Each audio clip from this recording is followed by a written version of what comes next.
Father God, we thank you, Lord. We thank you for this opportunity, as we said earlier, to just greet and to meet each other, Lord, to hug on each other, Heavenly Father, to show love, Lord. We thank you, Heavenly Father, that you've given us such a heart to love each other, Father God. Oh, Lord, this message that's here for us today, Father God, just bless it. Open the ears to hear, Father God, eyes to see, Lord, and to take away from it, Heavenly Father, that you would have us take away. Give us understanding, Father God, so that, Heavenly Father, we can walk the way you want us to walk. We can be as Jesus, Lord. We can be just the way he was when he said, I speak what the Father tells me to speak. I do what the Father tells me to do. Give us an attentive ear, Lord, to always be listening for your unctions, Father God. Not to change our minds, Lord. Not to be doubtful, but to always know things just the way that you would have them. To be known, Father God. And those feelings that we have, Father God, bless us and strengthen us in them, Lord. Those things that run around in our heads, Father God, that's always convicting and condemning, Lord. Those things that are of Satan, Heavenly Father, give us a knowledge to know that they are of Satan, and take them away, Lord. Just take them away and make us the people you have us to be. This prayer we pray in Jesus' name. Amen. Amen. As you all know, we've been going through the book of Acts, and we're now up to the 7th chapter of Acts. And the 7th chapter of Acts is a book of Acts that I would tell anybody, if you want to know anything about the history of the Hebrew nation, this is one place you can go to get it.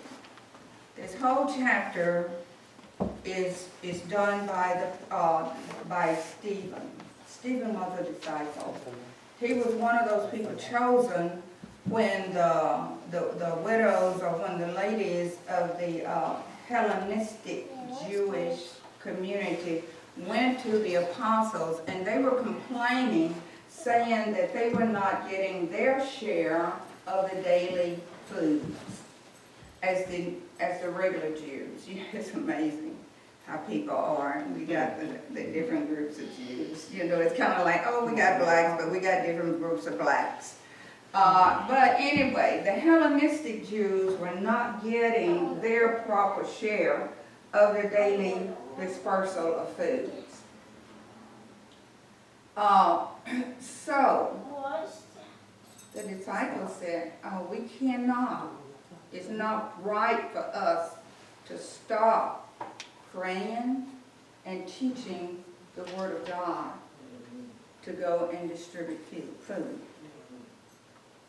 This is the job for the pastors, and this is the job for someone else. So it was at that point that they say, we need to get together some men, and I think there were 7 that they chose, whose names were brought before the committee, and these 7 were prayed about, and the disciples laid their hands on them, and they became what we now call deacons. And I'm doing this as best I can from memory. So they are now what we call deacons, and these deacons' position was to take care of whatever came up, okay? Stephen is one of the 7. But Stephen was so full of the Holy Spirit and to people, and he had such a way about him until the folks didn't like him. They became jealous of him. You know, I think it's horrible when you are a person of God and other people see that you're walking in the blessings that God has for you because your heart is for God, that they get jealous and they start lying. So they lied on Stephen. And this is where we're going to start today. I'm going to tell you what I intend to do. I intend to, in a sense, we're going to talk about it, but I intend to read through the 7th chapter of Acts. The reason I want to read it is because Stephen gives us such a history of the Jewish nation until it's good for us to know it. But I'm going to start up in chapter 6. Chapter what? 6. I am starting with verse 8 of chapter 6. And we're going to read on through chapter 7. Now, needless to say, since we're going to be doing a lot of reading, I will be doing some talking, and I will go over and pull in some other verses. We're not going to stand, okay? I'll stand, but y'all don't have to stand for all of this, because it's going to be quite a bit. It's a history lesson, in a sense. Chapter 8 says, Now Stephen, a man full of God's grace and power, did great wonders and miraculous signs among the people. Opposition arose, however, from members of the synagogue of the freedmen, as they were called. They were Jews of Cyrene and Alexandria, as well as the provinces of a couple of other places. These men began to argue with Stephen. But Stephen, because of the wisdom that God had given him, they could not stand up against his wisdom or the spirit by whom he spoke. Then they secretly persuaded some men to say, We've heard Stephen speak words of blasphemy against Moses and against God. You know, the thing about people here is that they can pretty much say anything against God, but you better not say anything against Moses. So, but this is what they lied and said Stephen had done. So they stirred up the people and the elders and the teachers of the law, who seized Stephen, and they brought him before the Sanhedrin. They produced false witnesses, and they said that this fellow, Thomas Stephen, never stopped speaking against this holy place and against the law. But we've heard him say that this Jesus of Nazareth will destroy this place and change the customs Moses handed down to us. Now, I'll start right here for a second and explain. At this time, the temple had not been destroyed, but the temple was destroyed about 70 years after Jesus was crucified, okay? It has not been rebuilt till today. It has still not been rebuilt, although they say it's waiting in a warehouse to come back up. And that's going to come at the very end, right at the time of the last 3.5 years. Okay? Okay, so, but the temple was destroyed, roughly about 70 A.D. All who were sitting in the Sanhedrin looked at Stephen, I think that's amazing, and they saw that his face was like the face of an angel. Chapter 7 says, Then the high priest asked Stephen, Are these charges true? He said, Brothers and fathers, listen to me. This is where he starts with the history of the Jewish nation. The God of glory appeared to our father Abraham while he was still in Mesopotamia, before he lived in Haran. The God of glory told Abraham, Leave your country and your people, and go to the land I will show you. So Abraham left the land of the Chaldeans, and he settled in Haran. After the death of Abraham's father, God sent him to this land where you are now living. Right now, they're in Jerusalem. He gave Abraham no inheritance here, not even a foot of ground. But God promised him that he and his descendants after him would possess the land, even though at that time Abraham had no child. God spoke to him this way and said, Your descendants will be strangers in a country not their own. They will be enslaved and mistreated 400 years. We know that happened in Egypt. They were there 400 years. God told them, But I will punish the nation that they serve as slaves. And afterwards, they're going to come out of that nation and worship me at this place here. And this place he's talking about again is Jerusalem. Then he gave Abraham the covenant of circumcision, and Abraham became the father of Isaac and circumcised him 8 days after his birth. Later Isaac became the father of Jacob, and Jacob became the father of the 12 patriarchs. Because the patriarchs were jealous of Joseph, they sold him into slavery in Egypt. We know that happened. But God was with him and rescued him from all his troubles.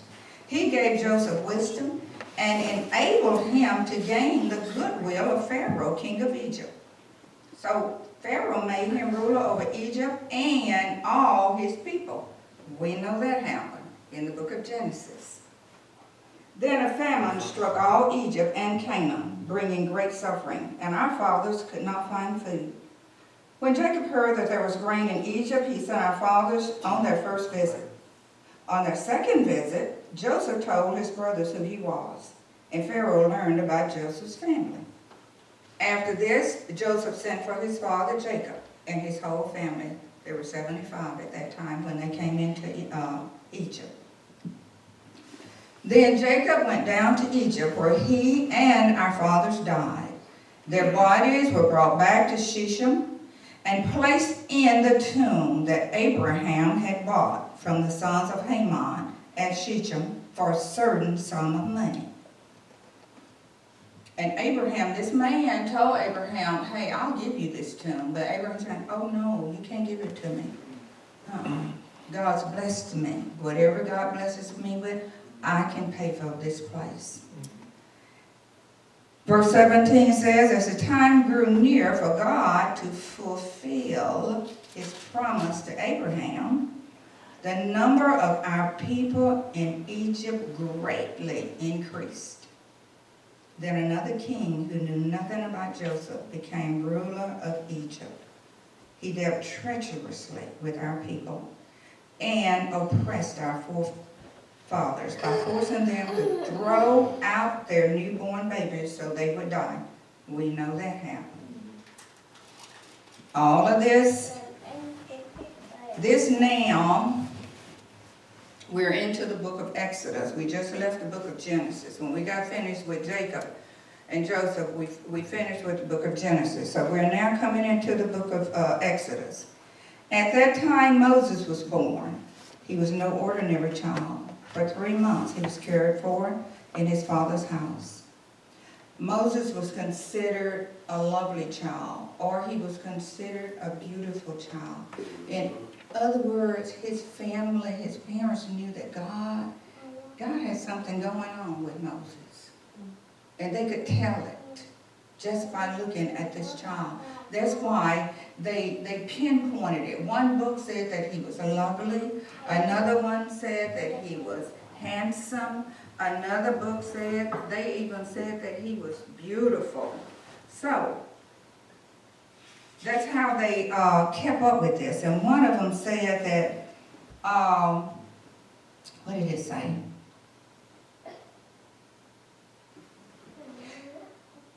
One definition of the word beautiful was to show himself worthy of such benefits by appropriate behavior. But Moses got into trouble about it. He had the mark, another book said, of good breeding. This is a baby that they could look at and see that there was something about him that was different from other babies, and it had to do with the mark that God had on him as far as breeding is concerned. All right? That's about as far as I'm going to try to explain how they saw Moses when he was a baby. But at the same time, the Pharaoh had told them that they had to put out their babies so that they would die. Okay. Now let me find out where I need to be. Okay. So that they would die. At that time Moses was born. He was no ordinary child. For 3 months he was cared for in his father's house. When he was placed outside, here we go again, we said, but God.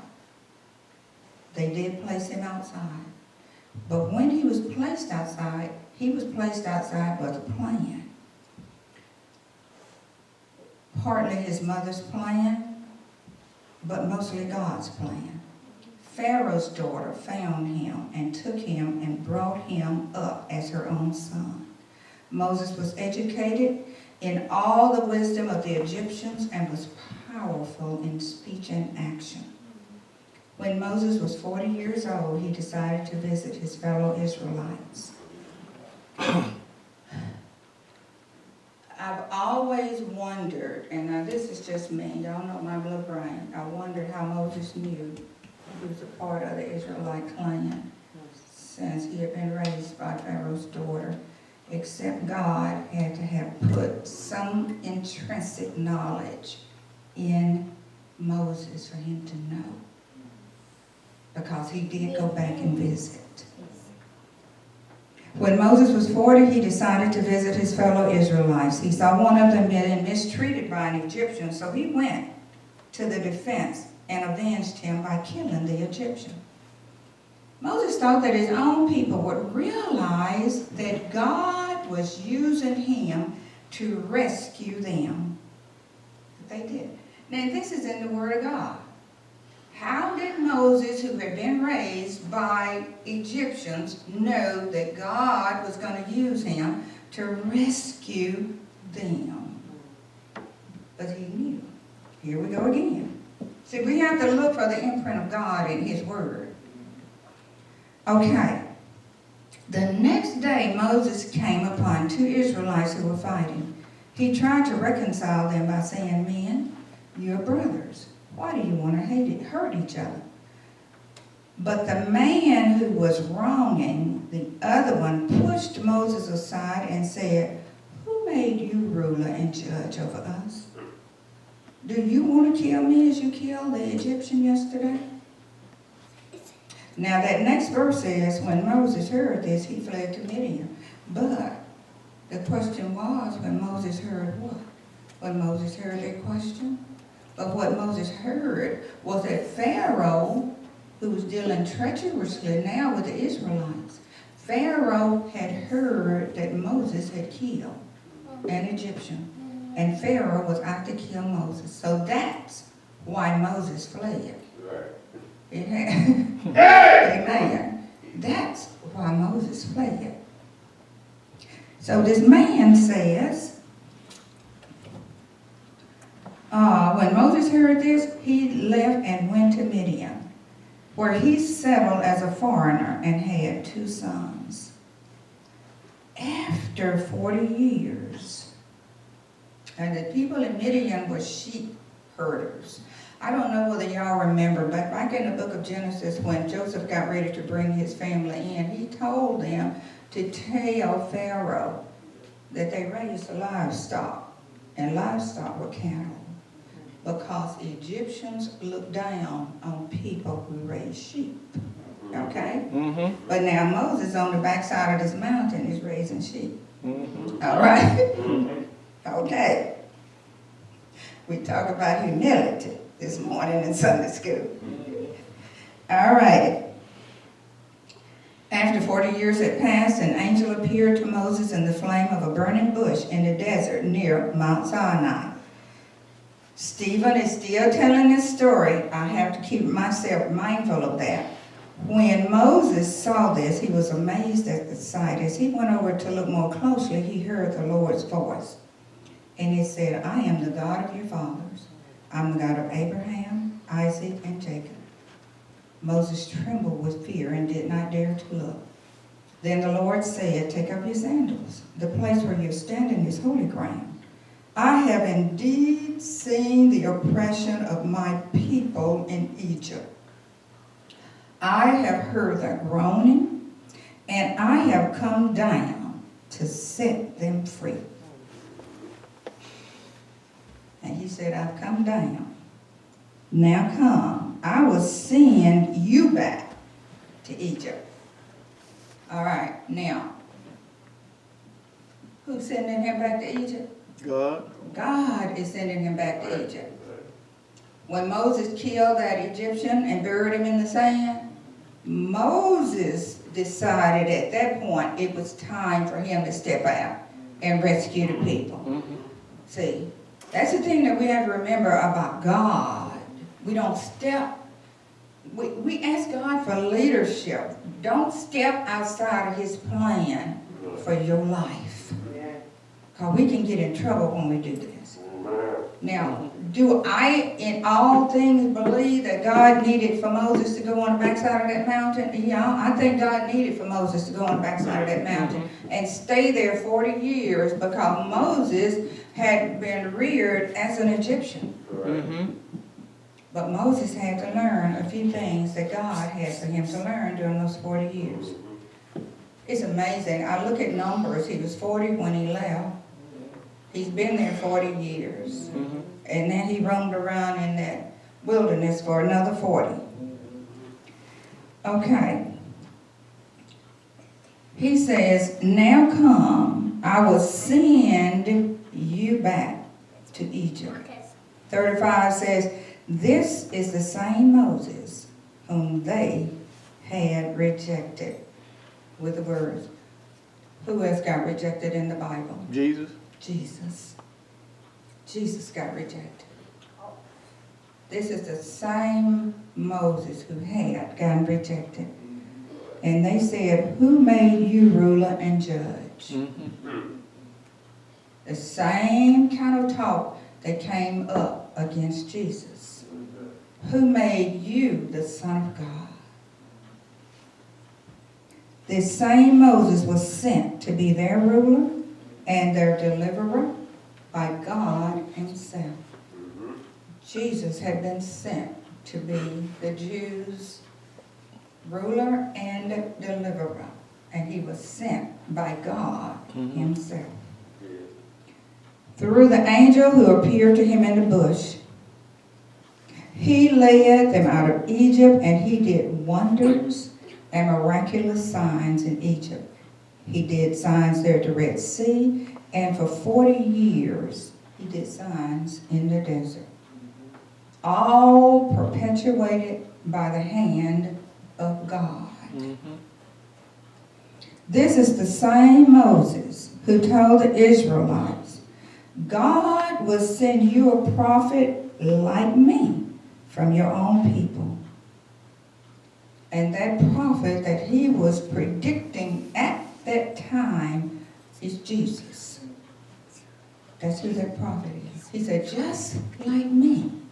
Because he had to lead the people. See, Moses is, and we can call him, he is a type. He is the antitype of Jesus to come. Okay?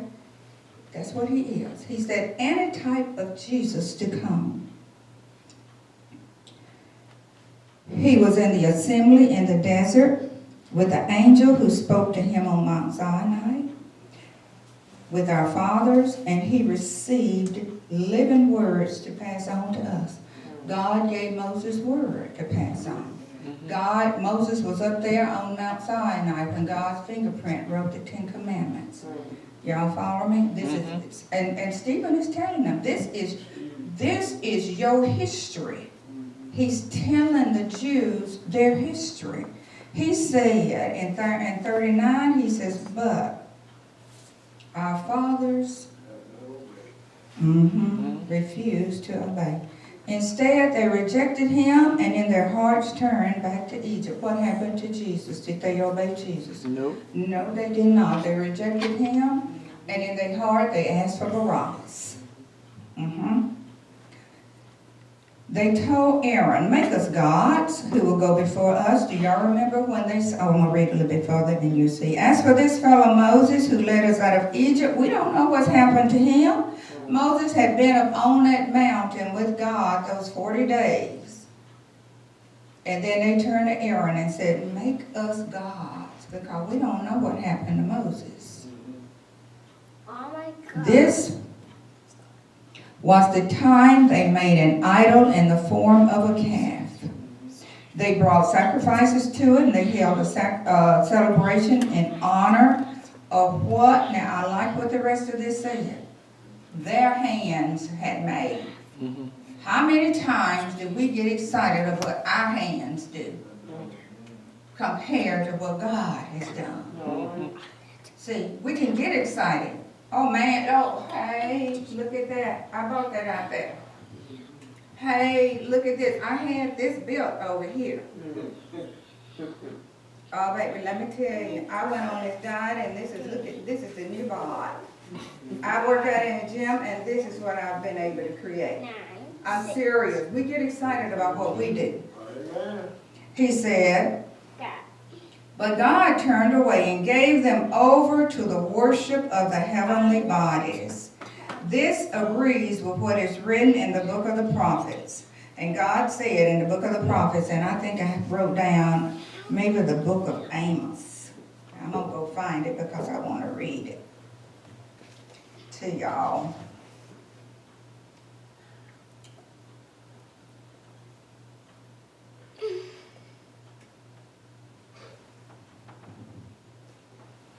Let's go to Amos 5.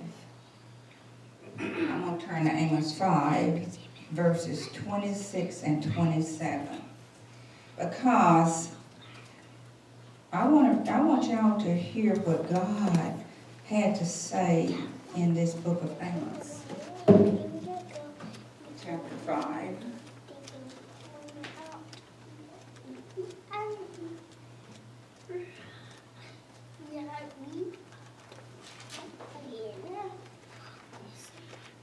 God asked, did you present me with sacrifices and grain offerings in the wilderness for 40 years, O house of Israel?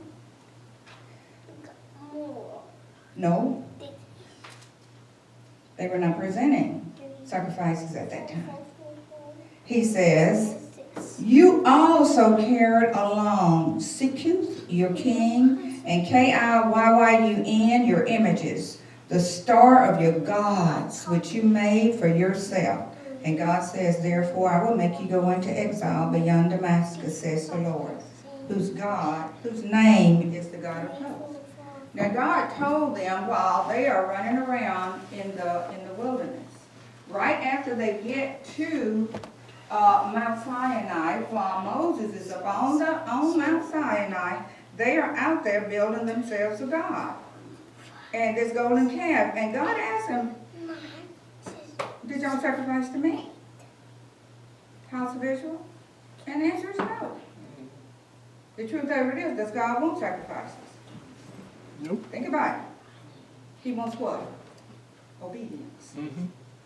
If you obey, that was the rule. If you obey, you don't have to sacrifice. Sacrifices come when you don't obey. See, that's what it was. That was the old time.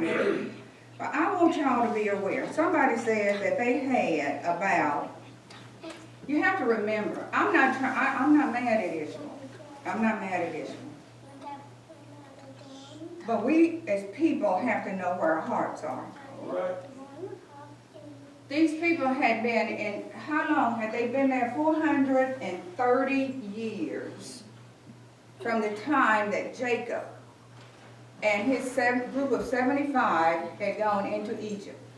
They had been there 430 years. Now, from what I have heard, the Egyptians had over 100 gods that they sacrificed to. Now, my little Bible right here has about 10 of them listed, and I'm going to read the ones that they have listed right here in this Bible. But they had about 100. They had Acre. He was the earth god. He was helper of the dead. He was symbolized by 2 lion heads. They had Aton, he was the sun god. Bes, protection at birth, dispenser of the relative. This god was symbolized by a group of demons. I want y'all to see the kind of people, the kind of gods that these folks had. That's why every time they turned around to Moses, they were asking for a sign. That's why even when Jesus came on, they were asking for signs. They had been so accustomed to gods. They have Hekel, primordial goddess. The only time I ever hear that word primordial is on, and that's a medical term.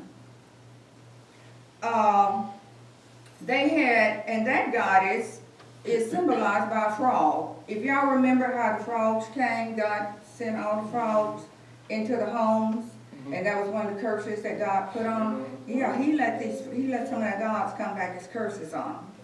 Then they had Isis, the goddess of life and healing. They had one that was the giver of the Nile, one that was called Eye of the Sun. But in other words, they had all of these gods to the tune of, from what I've heard, over 100. But then God asked them, did y'all ever sacrifice to me? And they said, and the answer is no. He says, did you bring me sacrifices and offerings 40 years in the desert? You have lifted up the shrine of Molech and the star of your god Rephan, the idols you made to worship. Therefore I will send you into exile beyond Babylon.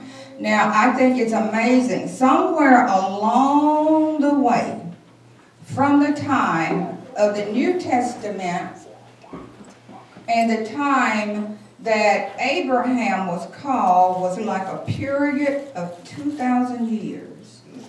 But somebody in Stephen's background had remembered everything that had happened from the time that God called Abraham. And that person had told this all the way down for Stephen to have all of this information. And he has it correctly, y'all.